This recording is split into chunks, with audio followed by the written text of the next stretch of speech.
Okay जी। Next हम लोग देख रहे हैं कि वैलिडेशंस हमारे पास क्या होती है, किस तरीके से हमारे पास ये वैलिडेशंस हमारे पास काम करती है।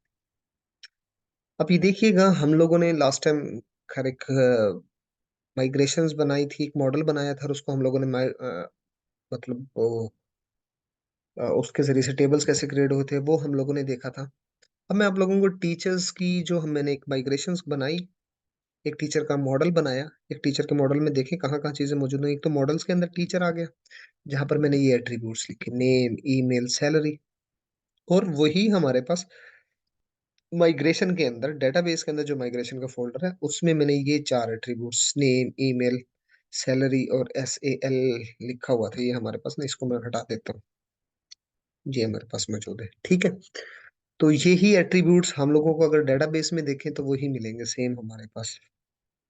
ठीक है, टीचर्स के बन गए ये, name, email, salary, created add और अपडेट ऐड, वो सारी वो मैंने आप लोगों को कहा था ना 7 एक्स्ट्रा यूज होते हैं।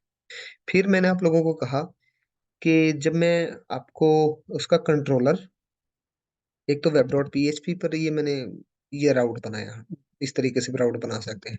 टीचर उसके forward slash create, teacher delete, वो फॉरवर्ड स्लैश लगाकर तो राउट इस तरीके से बन सकते हैं।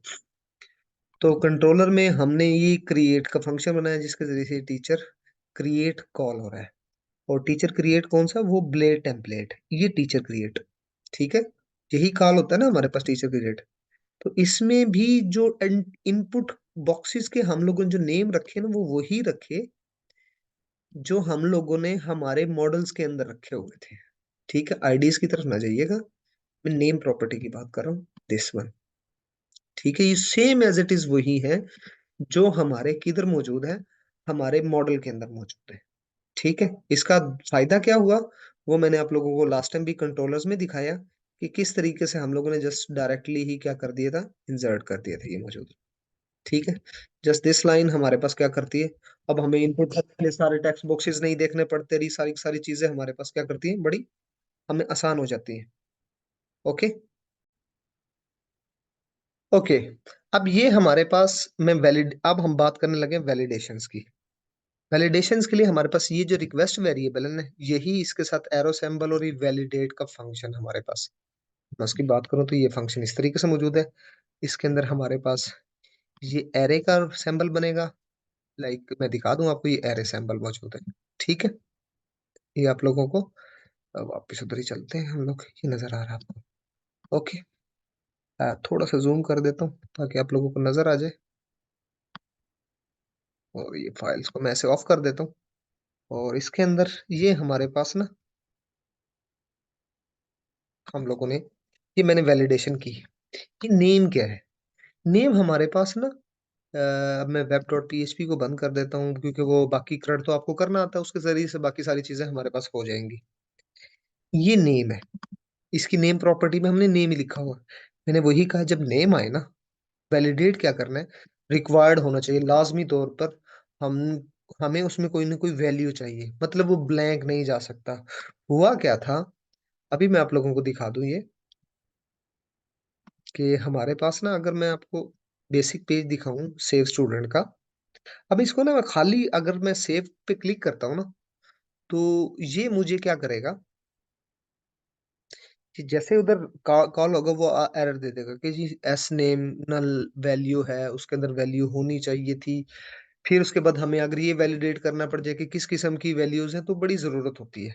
हाँ, इस पर वैलिडेशन लगी है। अब इस पर मैं ऐड टीचर करता हूँ ना, सबसे पहले वो मुझे एरर नेम पर ही दे रहा है। अगले पर तो बाद में देना है ना उसने, वो कह रहा है पहले टेक्स्ट बॉक्स ही खाली है, पहले में मैं लाइक अली लिख देता हूँ। दूसरे टेक्स्ट बॉक्स में आते हैं, वो कहते हैं ये भी ब्लैंक है, इसके पास भी होना चाहिए। मैंने कहा ओके, इसमें हम क्या कर देते हैं, ali@gmail.com, चलो .cop आ गया। ठीक है, अब मैं एंटर करता हूँ, वो कहता है अभी भी ये इशू है। क्या इशू है, सैलरी भी वैलिड देनी चाहिए। लाइक मैं सैलरी में मैं अली दे देता हूँ, लाइक ये अभी ना लिखने ही नहीं दे रहा मुझे ना। क्यों, क्योंकि वैलिडेशन चल रही है। कौन सी वैलिडेशन चल रही है, हम लोगों ने यहाँ पर ये देखो लिखा हुआ है, रिक्वायर्ड है, लाजमी है। रिक्वायर्ड का मतलब है कंपलसरी, उसमें कुछ ना कुछ इनपुट चाहिए। आगे मैंने क्या लिखा, न्यूमेरिक, मतलब नंबर्स ही इनपुट हो सकते हैं, इसके अलावा कुछ नहीं। ये नंबर्स हमारे पास आ रहे हैं। इसके अलावा मैं कोई भी और कीज प्रेस कर रहा हूँ, लाइक अल्फाबेटिक्स प्रेस कर रहा हूँ, नहीं हो रहा। लाइक मैं मिड ब्रैक स्मॉल ब्रैकेट का जो 9 के ऊपर मुझे उसको प्रेस करने की कोशिश कर रहा हूँ, नहीं आ रहा। प्लस सिंबल इंटर करने की कोशिश कर रहा हूँ, नहीं आ रहा। ठीक है, ये देखें इक्वल सिंबल, क्योंकि प्लस और माइनस तो होते हैं ना। इक्वल नहीं आ रहा हमारे पास। लाइक मैं यहाँ पर हैश इनपुट करने की कोशिश करूँ वो भी नहीं आता, तो सिर्फ न्यूमेरिक हमारे पास। क्यों? ये इसकी वजह से हमारे पास। अगर मैं इसको हटा दूं ना न्यूमेरिक को, अब देखो, मैं इसको करता हूँ रिफ्रेश, देन हम लोग अगेन से कॉल करते हैं और फिर देखते हैं हम लोग।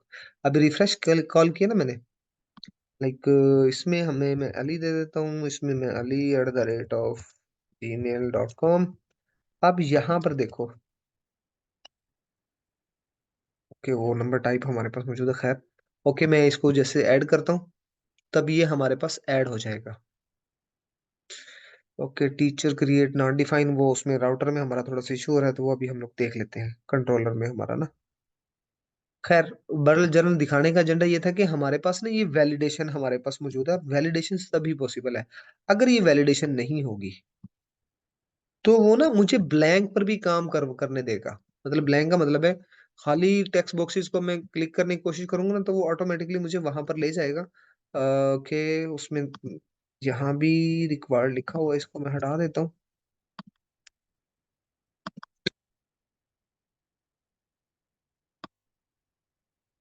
रिफ्रेश करते हैं। अब ये देखें, ऑटोमेटिकली मुझे भेज रहा है। ठीक है, जबकि अगर वहां होती वैलिडेशंस, कहाँ पर, जो हमारा कंट्रोलर में वैलिडेशंस थी वो ये हमारे पास है, तो उसके बाद हमारे पास ये मुझे ऐसे नहीं इंटर होने देता। वो मुझे बकायदा से एरर मैसेज वो देता, वो मुझे बताता है कि मैं इन वैल्यूज को इंटर नहीं करने देना। अब देखा ना, वो नहीं जा रहा है। तो ये जो आप लोगों के पास वो इश्यूज आ रहे थे, तो वो इश्यूज इस तरीके से हमारे पास रिजॉल्व हो जाएंगे बाय डिफॉल्ट। वो पेज कॉल हो गया, लाइक मैं स्टोर का डायरेक्टली पेज कॉल कर देता हूँ, तो स्टोर पेज से वो हमारे पास क्या करता है, इधर जाएगा तो इधर नहीं आएगा। वो किधर जाएगा, वो वापस रिटर्न होकर आ जाएगा, क्योंकि अभी हमारी जो वैल्यूज मुझे चाहिए थी वो वैल्यूज मुझे मिली नहीं, तो वो वैलिडेशन हमें कॉल कर देगा। नेक्स्ट में हम लोग इसमें ये भी देख लेंगे कि हमें जो एरर आते हैं, उन एरर को हम किस तरीके से सॉल्व कर सकते हैं। ठीक है, तो ये हमारे पास वैलिडेशन होती है, और वैलिडेशन में मस्ट डाटा हमारा आना चाहिए। अगर डाटा नहीं आया तो वैल्यूज हमारे पास क्या होंगी, वो वहां पर नहीं जा पाएंगी। ठीक है, ओके भाई, वैलिडेशंस भी कर लीजिएगा।